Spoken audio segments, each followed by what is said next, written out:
Hola, este es el video de la clase número 5. El texto que tenemos para trabajar nos habla sobre la personalidad durante la adolescencia. Cuando hablamos de personalidad, nos encontramos con otro de los conceptos en psicología que no tienen una definición única, sino que hay muchas definiciones, pero en términos generales lo que podemos decir de la personalidad es que son rasgos o patrones de comportamientos emocionales y cognitivos que son medianamente estables en el tiempo. Cuando hablamos de rasgo, lo ponemos a estado. Un ejemplo sería, si un día me levanto sintiéndome un poco triste, puedo decir que es un estado transitorio. Sería diferente si tuviera un rasgo melancólico, esa tendería a ser una constante en mi vida.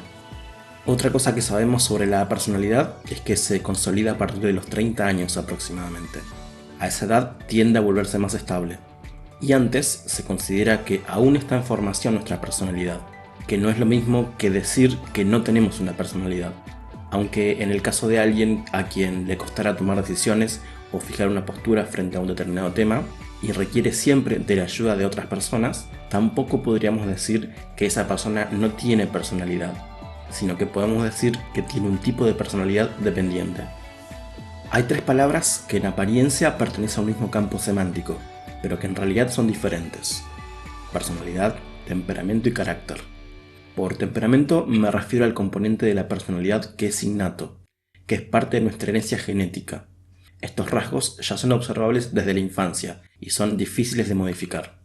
Cuando hablamos de carácter, hablamos de los aspectos que son consecuencia de las experiencias e interacciones sociales que vamos teniendo en nuestra vida, o sea, que son de origen cultural. Y cuando hablamos de personalidad, hablamos de la relación entre el temperamento y el carácter, o en palabras de clases anteriores, de lo innato y de lo adquirido. Antes de seguir hablando sobre personalidad, quería hablarles sobre John Bowlby, que fue un psicoanalista inglés que postuló la teoría del apego. La teoría del apego tal vez la conozcan. Los puntos más importantes de esta teoría son que las personas tienen la tendencia innata durante la infancia a desarrollar un vínculo primario y significativo con la figura de un cuidador que puede ser alguno de sus padres, ambos u otra persona que cumple esa función. Este vínculo de apego es muy importante durante los primeros años de vida, y que la falta o interrupción de este vínculo durante esa etapa temprana produce malestar y posibles consecuencias negativas para el futuro desarrollo psicosocial del sujeto. Y a su vez, la existencia de este vínculo de apego sienta las bases para el desarrollo de futuras interacciones con otras personas, es decir, se volverá parte de su personalidad.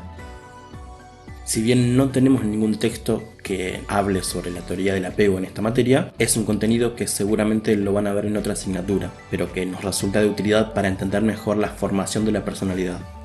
Tenemos que diferenciar lo que fue la teoría original del apego de lo que después fue el apego seguro y el inseguro, que son contribuciones de Mary Ainsworth, que son posteriores al trabajo de Bowlby. Si bien la teoría del apego nos podría parecer fruto del sentido común, en esa época no lo era. Estamos hablando de mitad del siglo pasado. Hasta ese momento, el aislamiento emocional y la disciplina eran los principales pilares de la educación de los niños. Acá voy a hacer una nota al margen, que es que Freud tenía un paciente que fue muy famoso, que es el caso Schreber, de Daniel Schreber, que quizás lo vean en psicopatología. El padre de este paciente, Gottlieb Schreber, fue uno de los creadores de los jardines maternales, primero en Alemania y después se extendió a Europa y al resto del mundo. Y también fue uno de los teóricos del disciplinamiento de los chicos en el jardín. Él fue que diseñó unas correas para poder atar a los chicos a las sillas y que se queden quietos, y también para cerrarles la boca para que no hablen. Y con la teoría del apego cambia también la forma de crianza de los niños. Si bien hay muchos otros psicólogos que elaboraron teorías similares a esta, ¿por qué Bowlby se destaca por sobre el resto?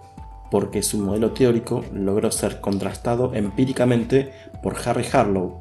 Él hizo una serie de experimentos con primates que fueron bastante poco éticos. Recordemos que el método científico requiere que la teoría sea acompañada por su contraparte empírica. Bien, volvamos al tema de la personalidad. El texto de esta clase nos habla sobre el autoconcepto. Para que sea más fácil de relacionarlo, vamos a tomarlo como si fuera un sinónimo del yo, del self o del sí mismo. Si bien cada uno de estos términos corresponde a diferentes teorías, vamos a tratarlos como si fueran un solo término.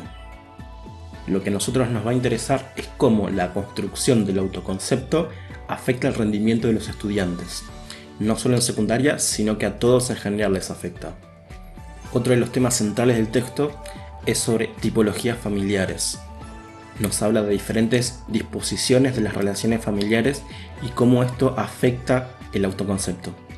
En síntesis, podemos decir que la personalidad está compuesta del temperamento y del carácter, que a su vez va a estar influenciada por las primeras experiencias de nuestra vida y el tipo de apego que hayamos tenido, lo que va a moldear nuestra forma de relacionarnos en el futuro y va a afectar el autoconcepto que formemos y que también va a impactar en el tipo de alumno que seremos en la escuela.